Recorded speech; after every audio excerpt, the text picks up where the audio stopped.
নমস্কাৰ বন্ধু বান্ধৱীসকল, আপোনালোকে ভাত বনালেনে? মই এয়া বনাই আছোঁ ৰাতি সাজৰ কাৰণে। আৰু ৰাতি মই কি বনাইছোঁ, ৰঙালাও ভাজিছোঁ, তাৰপিছত দালি আৰু ভাত আৰু ইমানেই।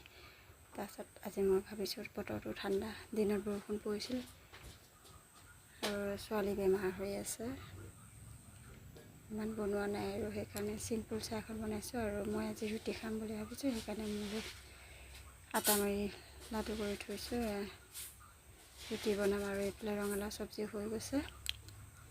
আৰু আপোনালোকে ভাত বনাইছেনে? আমি ভাত বনাই আছোঁ, ভাজিটো হৈ গ'ল। আৰু ইফালে চচপেনত ভাত বনাইছোঁ। আজিকালি কুকাৰত ভাত খাবৰ কাৰণে বন্ধ কৰিছোঁ, চচপেনত খাবৰ কাৰণে চেষ্টা কৰিছোঁ। আৰু কুকাৰৰ ভাত খোৱাটো ইমান ভাল নহয় স্বাস্থ্যৰ কাৰণে, সেইকাৰণে মই আৰু চচপেনত ভাত বনাইছোঁ। আৰু মোৰ চচপেনটো চাওক কিমান ডাঙৰ। আৰু মোৰ ভাতটো হৈ গৈছে, ভাতটো চেকি লওঁ। আৰু এয়া চাওকচোন, এইখন মাটিৰ টাৱাৰ কিনি আনিছিলোঁ 50 টকা দি পেলাই। আৰু আপোনালোকে কোনে কোনে এখন কিনিলে বাৰু?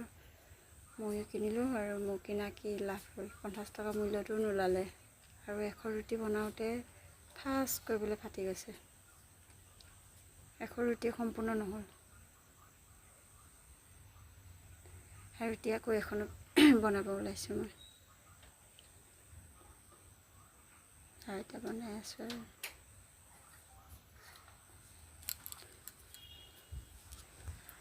আৰু কোনে কোনে মোৰ ভিডিঅ' চাই ভাল পায় কমেণ্ট কৰি জনাবচোন।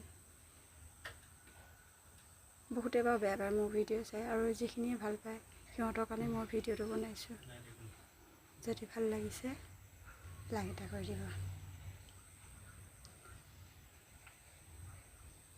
আজিলৈ বাই বাই।